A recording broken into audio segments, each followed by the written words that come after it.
Hello नमस्कार, मैं राकेश कुमार। आज आपको मैं बताने जा रहा हूँ एक बहुत ही दर्दनाक घटना, जिसको अंजाम देकर मासूम बच्चों की जान ले ली गई। मासूम बच्चे चाहे किसी भी देश के हों, भारत के हों, कनाडा के हों, अमेरिका के हों या ऑस्ट्रेलिया के या अन्य किसी भी देश के हों, किसी भी देश के बच्चे बच्चे होते हैं, वे उस देश का भविष्य होते हैं। अगर उनके भविष्य को समाप्त कर दिया जाए तो बहुत ही खतरनाक बात होती है। ये कुत्सित मानसिकता का एक बहुत बड़ा प्रतीक है। ऐसे ही एक घटना कनाडा में हुई है, जहां एक व्यक्ति ने स्कूल में घुसकर ताबड़तोड़ गोलियां चलाई और बहुत सारे स्टाफ और बच्चों को मार दिया।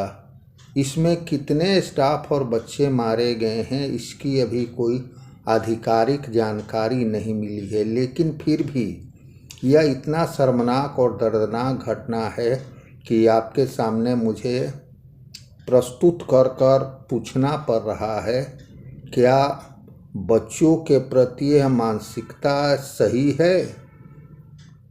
क्या समाज इस विकृति की ओर बढ़ गया है कि वह अपना वर्चस्व बनाने के लिए बच्चों को भी निशाना बना सकता है? आइए आपको इसकी पूरी जानकारी देते हैं, लेकिन अगर आप मेरे चैनल को देख रहे हैं तो सब्सक्राइब करें और कमेंट ज़रूर करें। कमेंट से बहुत ज़्यादा सहायता मिलती है। साथ ही लाइक और शेयर अवश्य करें। तो चलिए आगे की ओर बढ़ते हैं और आपको पूरी घटना की जानकारी मैं दे रहा हूँ। कनाडा के एक स्कूल में बहुत भारी भयंकर गोलीबारी हुई, जिसमें बहुत सारे लोग मारे गए हैं। यह घटना सुबह की है और यह घटना उस समय की है जब बच्चे अपना स्कूल का प्रेयर कर अपने क्लासों में चले गए थे, और उसके कुछ देर की बाद की यह घटना है। एक बंदूकधारी घुसता है और अंधाधुंध गोलियों से फायरिंग करने लगता है। उसको यह समझ में नहीं आता कि वह कहाँ फायरिंग करे। वह जहाँ मन करे वहाँ पर फायरिंग करता है। उसमें बहुत सारे बच्चे और स्टाफ मारे जाते हैं।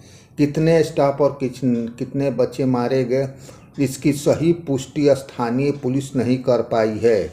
सारे स्कूल को बंद कर वहाँ पर लॉकडाउन लगा दिया गया है। सारे को घेर लिया गया है और फॉरेंसिक जांच शुरू कर दी गई है। इस सिलसिले में मौके पर बंदूकधारी को पकड़ लिया गया है। उससे पूछताछ की जा रही है कि उसके इस गोलीबारी का कारण क्या था। वैसे भी कनाडा में आतंकवादियों का जड़ है, उसमें से कोई भी आतंकवादी हो सकता है, क्योंकि बहुत से इनपुट ऐसे सामने आए हैं जिसमें कनाडा से भारत के विरुद्ध खालिस्तान विरोध का नारा दिया गया है और खालिस्तान समर्थक कनाडा से ही इसे ऑपरेट करते हैं। अब प्रश्न यह सामने यह आता है कि आखिर वह व्यक्ति कौन था। घटना टोरंटो शहर की है, इसके उत्तर पश्चिम भाग की है, जिसमें एक स्कूल है, नॉर्थ वेस्टर्न सेकेंडरी स्कूल। ऐसा माना जाता है कि इसी स्कूल में गोलाबारी हुई, लेकिन इसकी आधिकारिक पुष्टि नहीं की गई है।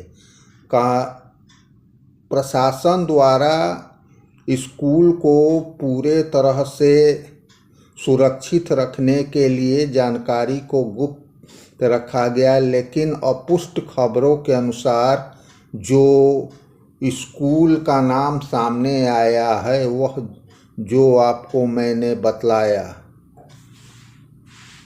टोरंटो पुलिस यानी पीटीएस ने उस हमलावर को मौके पर गिरफ्तार कर लिया है और उससे पूछताछ कर जानकारी प्राप्त करने की कोशिश की जा रही है कि ऐसा उसने क्यों किया, करने के पीछे उसका मकसद क्या था। आगे देखते हैं इसके बारे में क्या खुलासा होता है, तो आगे आपको इसकी अपडेट ज़रूर देंगे। लेकिन फ़िलहाल जो वह हमलावर है वह टोरंटो पुलिस के कब्जे में है। टोरंटो पुलिस अपने देश की खुफिया एजेंसी के साथ मिलकर इस मामले की जांच कर रही है और किसी ठोस नतीजे पर पहुंचने की कोशिश करे। फिलहाल आपको मैं यह बता दूं, यह घटना बहुत ही शर्मनाक है। बच्चों पर इस तरह से हमला कर बच्चों की ज़िंदगी को बर्बाद कर देना समाज में किसी प्रकार का वैध नहीं माना जाता है। बच्चे का चाहे किसी भी देश के हों या अबोध होते हैं, उनको किसी प्रकार के समाज से कोई मतलब नहीं होता है। वे अबोध और निर्बोध होते हैं, उनके मन में किसी प्रकार का द्वेष भावना नहीं होती है। वे सब एक दूसरे से मिलजुल कर रहते हैं। लेकिन ऐसी स्थिति में अगर बच्चों पर यह हमला किया जाता है तो वास्तव में यह निंदनीय है।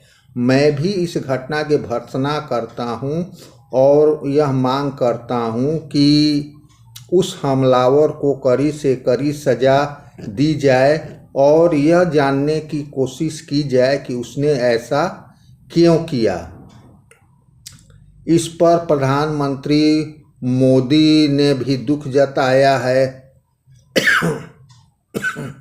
उन्होंने कनाडा को संवेदना शोक संदेश भेजा है और बच्चों की शुभकामना के लिए ईश्वर से प्रार्थना की है।